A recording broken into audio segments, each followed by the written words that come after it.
Hi, welcome to the Recovery Daily Podcast. I'm your host, Rachel Abbasi. I'm a grateful recovering alcoholic and a stroke survivor. That's a lot. Sometimes it feels like a lot more than other days. And today's one of those days that it feels like a lot because I went to the doctor today and I tend to feel a little, I don't know, down on days that I go to the doctor. I think because it's always so uninspiring. It was very uneventful today, and I appreciate so many people wishing me luck, and I hope you find answers and all that stuff. Unfortunately, it was more of the same, more of the, I don't know, this, it's not this, it's not this, it's definitely not this. And several of them are recommending, actually, one. My stroke specialist is recommending the VNG vestibular testing. And I have been trying to avoid it because it's going to trigger my symptoms really bad. Because it's video. That's what V in VNG stands for. Is video, I believe. I can look it up, but I'm pretty sure that's what it was.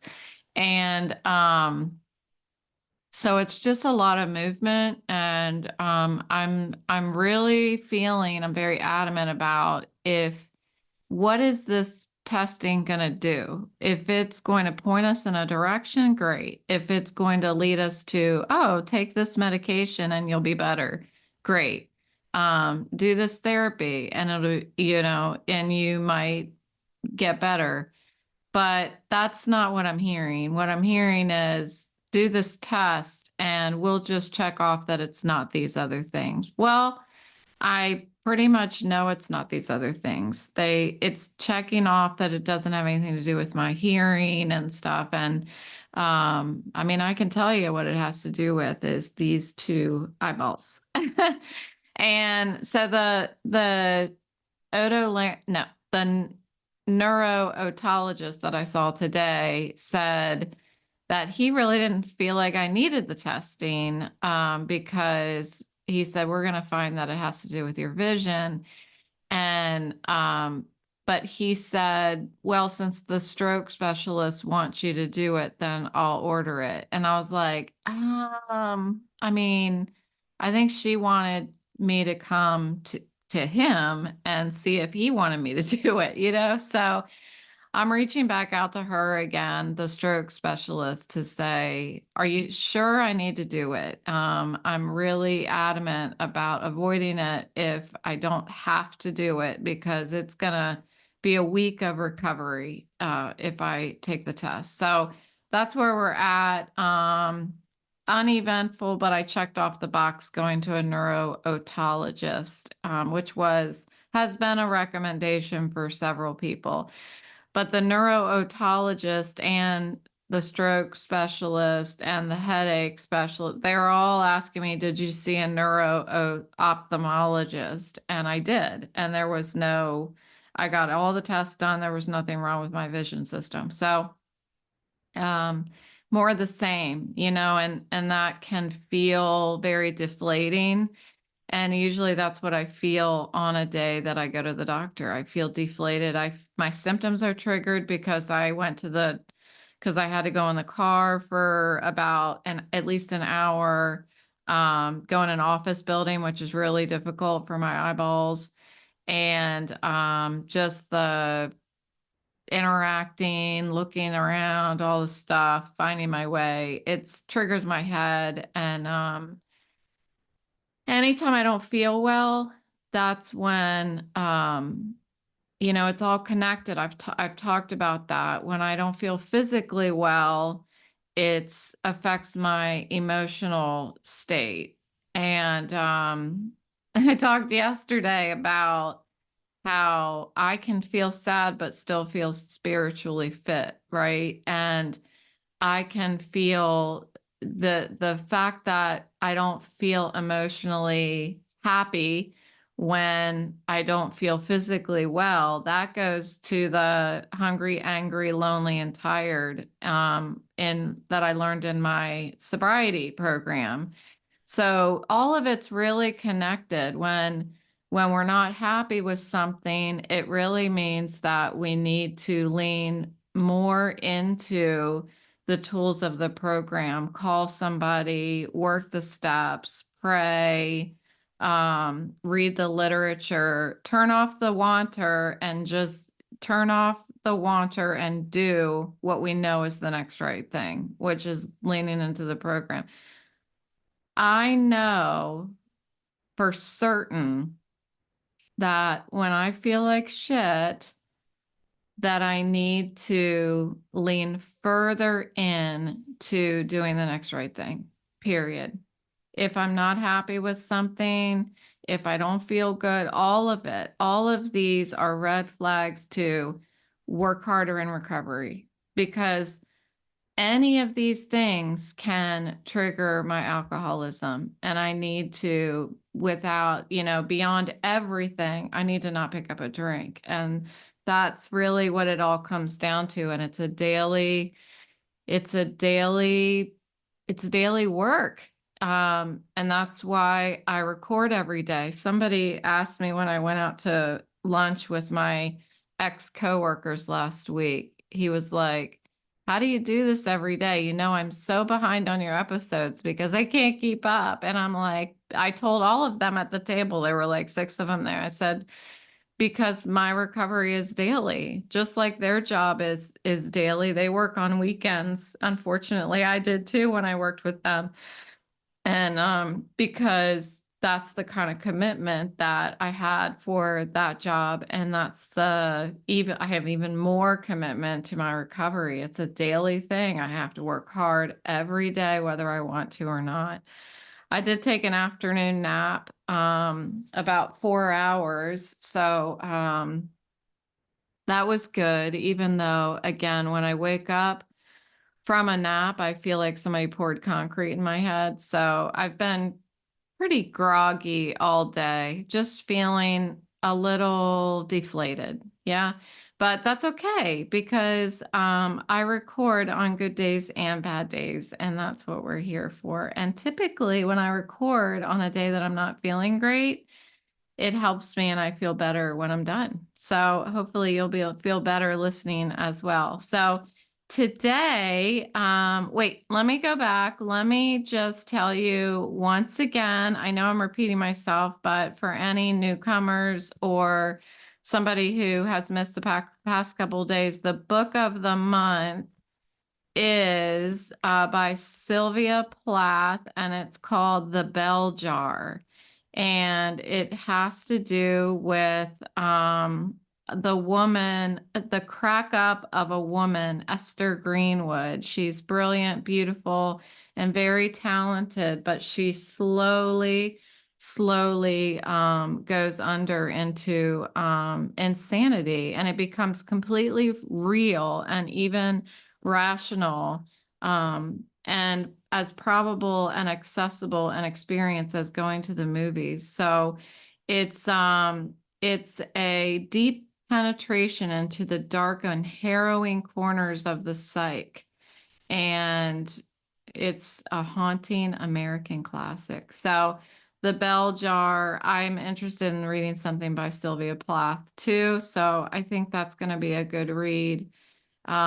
Right now I'm reading a book called Listening. When I say reading, I'm listening, and that counts. I'm listening to a book called James, and it's like a modern version of Huckleberry Finn. And it's pretty good, actually. I mean, of course it is. Anything about Huckleberry Finn is good. So I'm enjoying that. So when I'm done with that, I have a few hours left. I'll start The Bell Jar.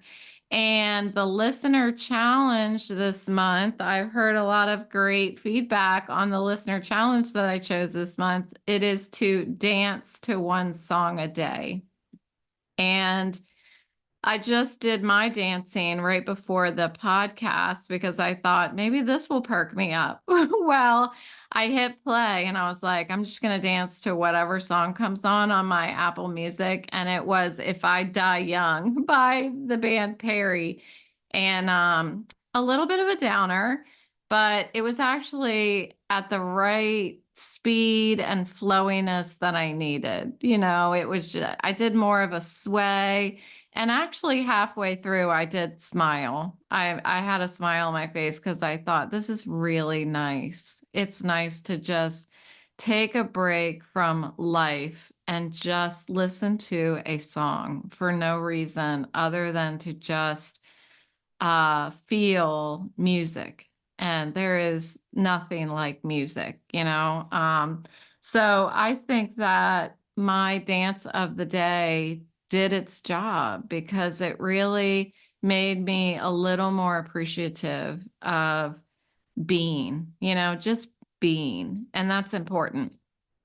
So now we got that out of the way. Our topic of the day, my my computer just went wacko. So, our topic of the day, I'm looking for it really fast, is humility. So, I was talking on the way home to my husband, and we were talking about, he said I wasn't allowed to steal this as a topic for the podcast today, but I stole it anyway. We were talking about how important it is to be humble in order to get sober, to be able to say, I don't have the answers.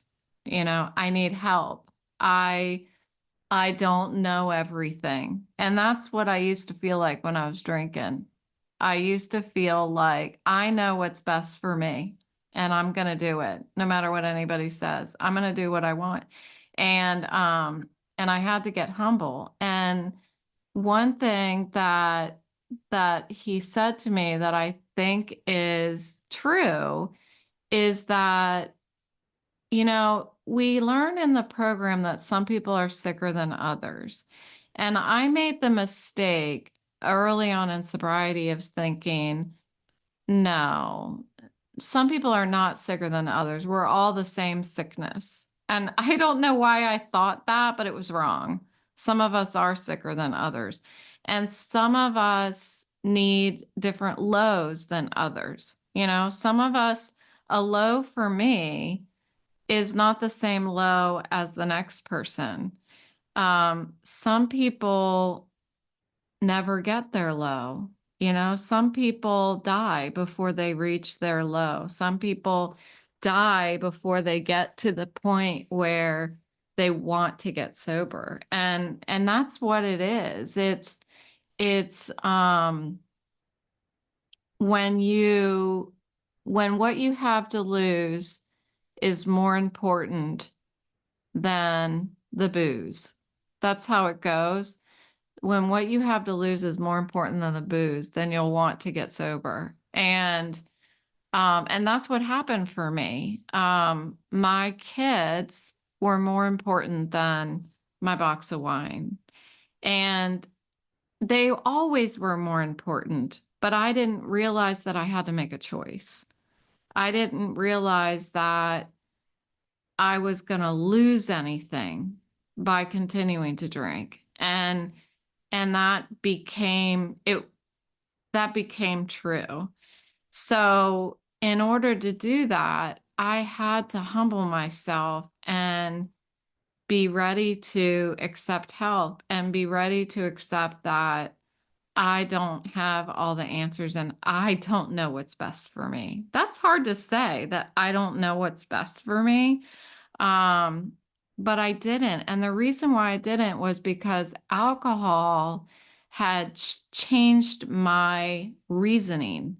It's it made me unable to make good decisions. So I didn't know what was best for me. I was not able to make decisions that were healthy for my well-being. So I wanted to talk about humility today. And it's one of those things like willingness that keeps coming up in all of the topics. Like, what does humility actually mean? In early sobriety, I had to look it up constantly. Not because I didn't know what it meant, like what the definition was, but I had to keep looking it up to see how it applies to me and how does it shape my recovery and my decisions and my relationships and my self-talk. So to help me talk about this topic, I referred to the book As Bill Sees It, which is a collection of all of these different topics that have to do with recovery and spirituality. And even if you're freaking not in recovery, that it has great insights on just how to live. So humility is not thinking less of ourselves. It's not about degrading ourselves or pretending that we're not capable of things, but it's having a right-sized view of ourselves. I used to hear that in the beginning of my sobriety all the time. People would say, "Yeah, I need to right size myself." And I was like, I don't know what that means, but I need to be honest with myself. I think that's what right sizing myself means. I need to ground myself in reality, and I can't do that if I'm drinking. So, humility in the context of recovery is acknowledging my limitations, but also recognizing my strengths. So, it's not like what I suck at.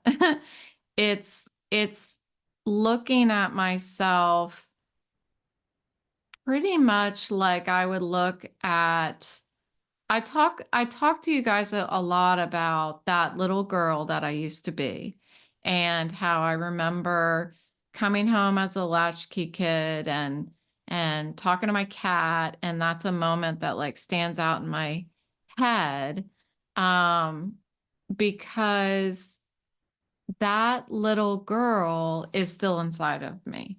And I like to think of her because I feel like she's somebody that I need to take care of, that she's a piece of me that I need to take care of. It's the part of me that I really want to stay sober, is for that little girl, because that little girl is like the core of my, I don't know, emotions and my who I really am. I'm still her. My body is like 50 years old, but I still have the same passions and the same caring, the sensitivity. Maybe that's the word I'm looking for, sensitivity.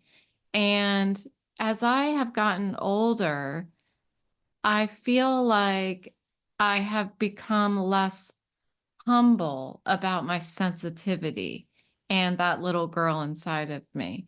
And so, humility in recovery for me is reconnecting to that little girl, recognizing what she's good at, but also acknowledging that there are boundaries that you can't control.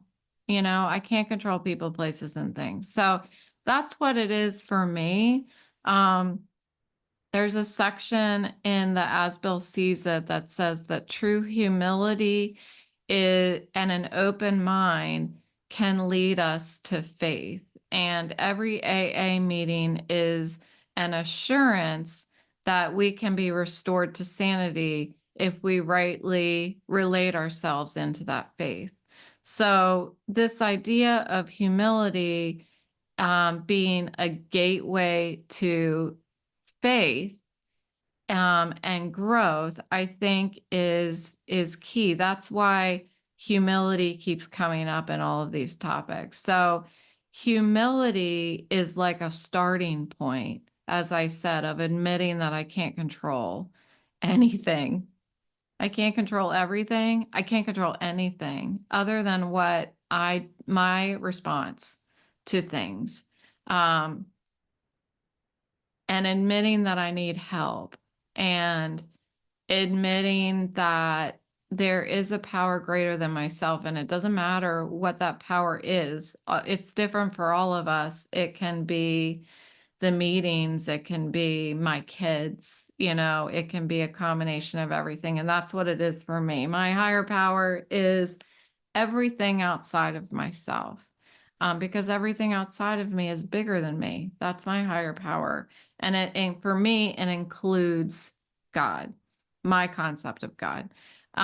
So this is where humility begins for me, when I accept that I'm not in charge of the world around me. And that's okay. Like, I need to be okay with the fact that I'm not in charge. I need to be okay in stroke recovery. I need to be okay with the fact that I am not in the medical community and I don't know what's best for me out there. Like, if the doctors want me to take this vestibular testing, I'm gonna take it. Like, I'm not fighting it because they don't know what they're talking about. I'm fighting it because I am doing the work to make sure that I'm on the right path for for my medical journey. So if they want me to take it, then I need to trust that they know what they're talking about. And it's the same in the rest of life. Like, I tend to always think that I know better than everybody else. Even my husband all the time. I mean, let me give you an example. I made a gyro tonight. It was a really delicious lentil and walnut and rice mixture that replicates like a meat. That's what it tasted like. It's really good. It's one of their vegan recipes, even though I'm not vegan anymore. And so I'm making this gyro, and I got a pita bread out, and he said pita bread has already a predefined line where you can snap the pita bread in half and it will just break on that line. And I'm like, there's no line on here. And he's like, put it in the toaster and then I'll show you. So I put it in the toaster for a little bit. I pulled it out and I'm like, there's no line. He doesn't know what he's talking about. That's what I'm thinking in my head. And so he pulls it out and he's like showing me different parts of a pita. And I'm like, I don't know. So I start less doubting him, but still feeling like he doesn't know what he's talking about. And then he's like, snap it in half. Whether you can see it or not, just snap it in half. And I snapped it in half and it perfectly broke along a line. And I was like, man, isn't that the perfect example of having faith in something even when you can't see it? The pita bread, I'm not kidding you. It made me think about how faith, like being able to see something, is not how faith is born. It's just not. And so let pita bread be an example. That's going to be on part of the title, is something about pita bread. So, so anyway, I realized I have my earphones in, so my mic is not working. So whatever, totally screwed this up, but it's okay. That's what we do here. We screw things up. Okay. Humility as a path to growth. So one realization that I had in recovery is that humility doesn't mean that I'm less strong. It's humility is not me submitting. It's not me saying that I'm weak at something, that I'm not as good as I thought I was. Humility for me seemed like it was like, okay, I thought I was great, but humility, I got to practice humility. I'm not as great as I thought I was. That's not what humility is. It's more, I thought I had control of things around me, and I'm recognizing that I don't have control around things. Um, so it allows me to grow because I stop pretending that I know better than everybody else does, that I can control things that I can't control. And I become open to learning from other people. And man, once I became open to learning from other people, my life started changing. It did. I'm not talking out of my ass. It really did. Like, again, my husband. I had to go through this transition, and it didn't happen until I had my stroke. That's pretty obvious to me. This, so I fought it. I had my stroke in 2021. Over the next 2 years, I fought that anything was wrong with me, that I really had any significant deficits from my stroke. Um, Once things became unmanageable for me last year, in June of last year, I had to admit that my life was unmanageable, just like I did in sobriety when I got sober. I had to admit that my life was unmanageable. And it kind of spiraled from there. In a negative way, my health became so bad that I could not be independent. I couldn't use my eyes for the most part to do anything because my head hurt so bad. So I basically had to have my eyes shut all the time. And and then with that pain, I had extreme cognitive deficits. I was unable to like finish sentences, and my words, I couldn't find words. I still have that, but it's relative to how much pain I'm in. That's pretty clear to me. So when I was in this period where I really couldn't take care of myself, or do things for, I could take care of myself, but that's all I could do. I couldn't do things for myself, like go get food or make myself dinner or those types of things. Um, I was put in a position, I feel like, where I had to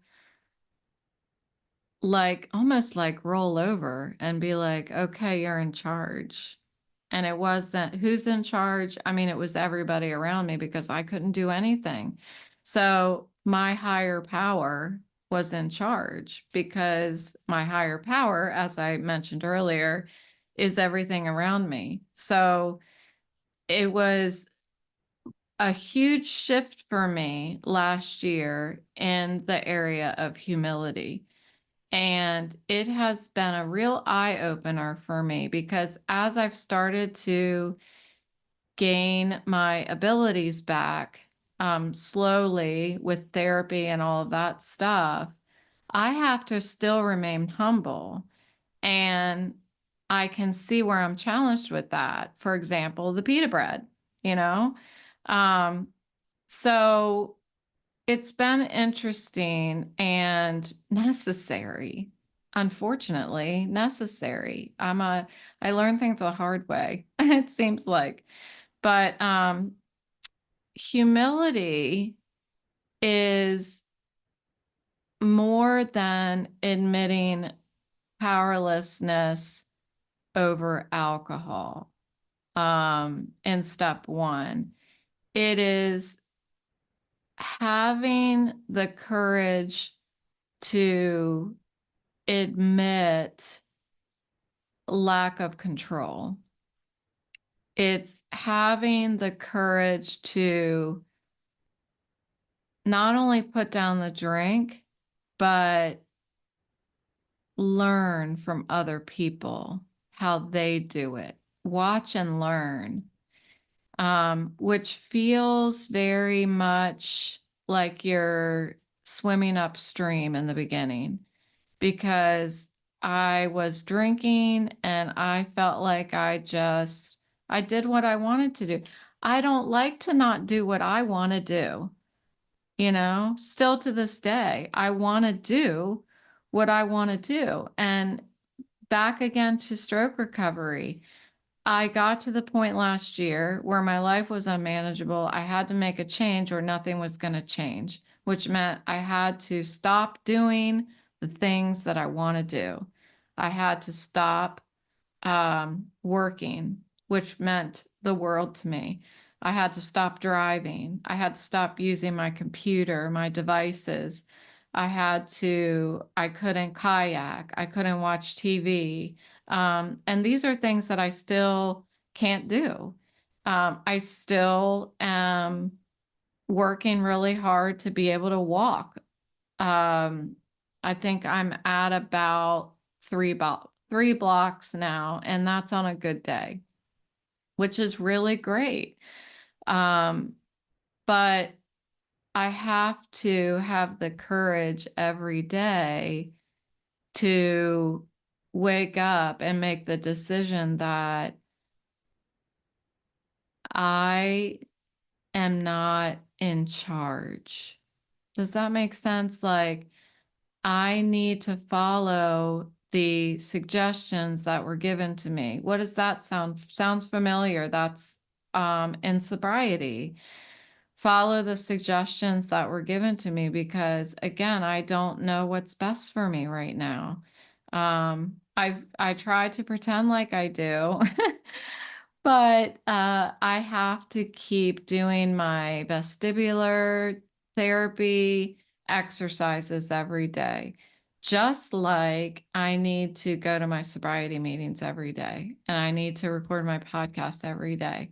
Um, so one other thing, in As Bill Sees It, Bill W. writes, we begin to fear pain less and desire humility more than ever, right? That's a fascinating thought, that the fear of our fears become smaller and we begin to want to be humble. And that's very true for me, is that in the beginning, I wanted to do what I wanted to do.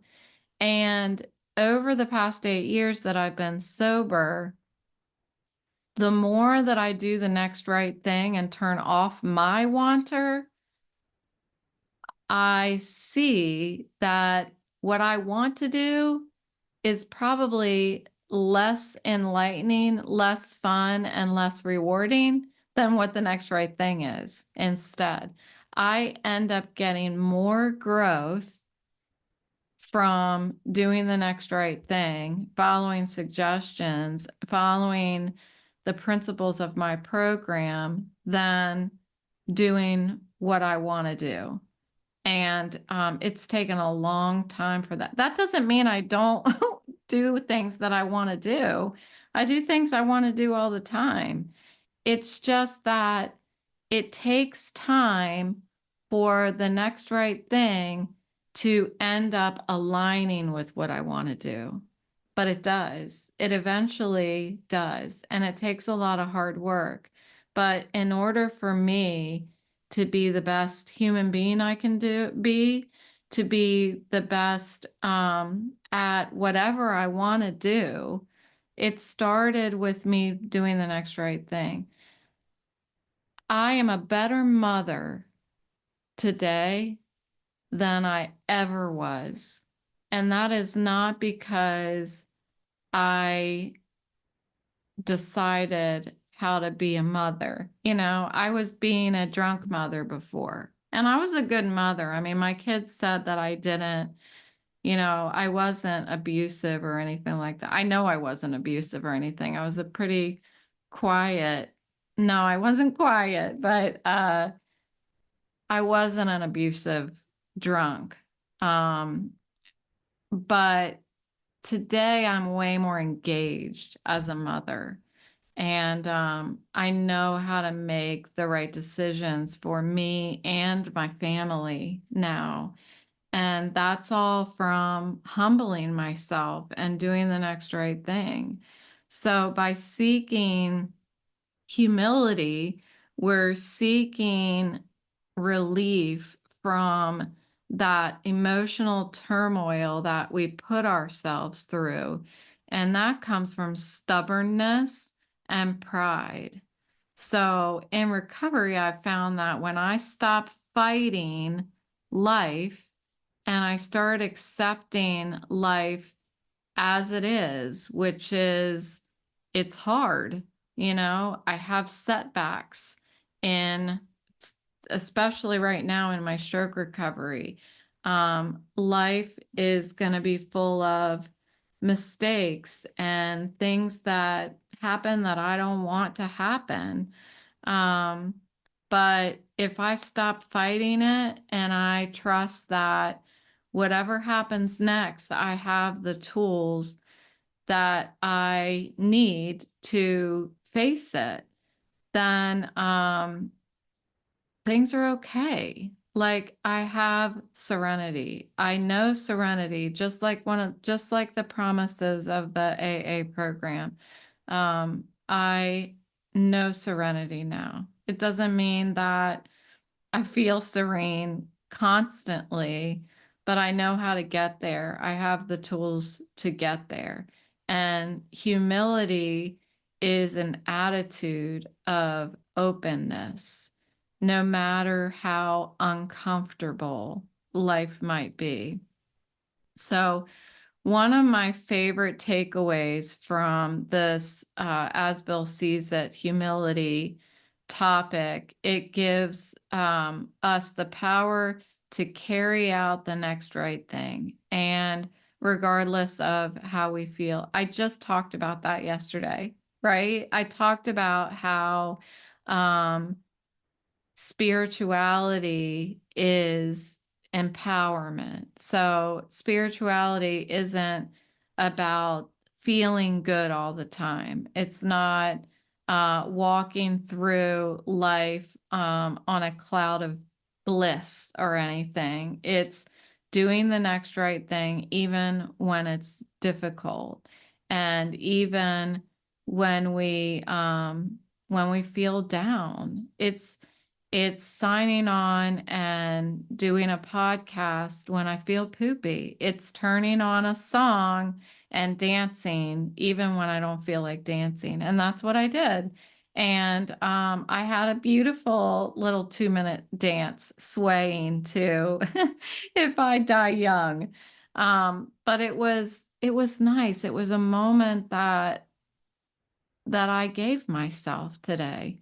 And it felt good. It really did. I cherished that 2 minutes. So I'm glad that that's our challenge of the month. So dance every day.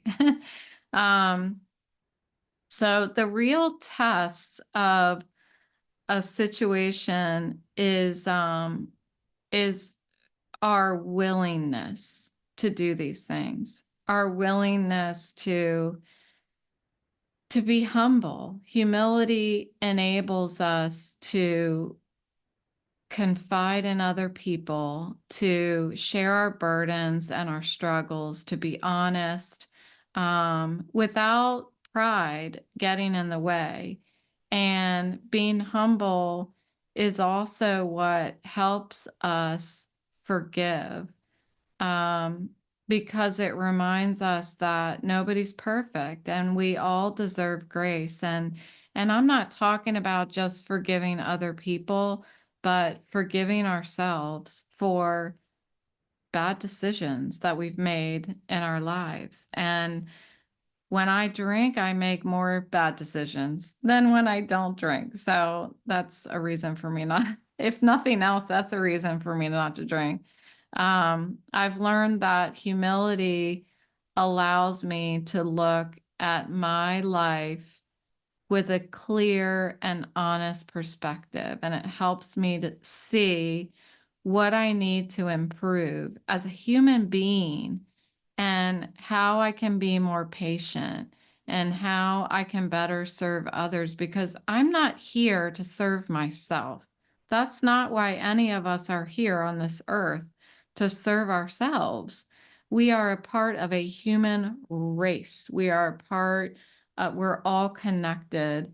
And I feel so adamant about the fact that in order for me to be healthy and happy and serene, I need to be connected to my people.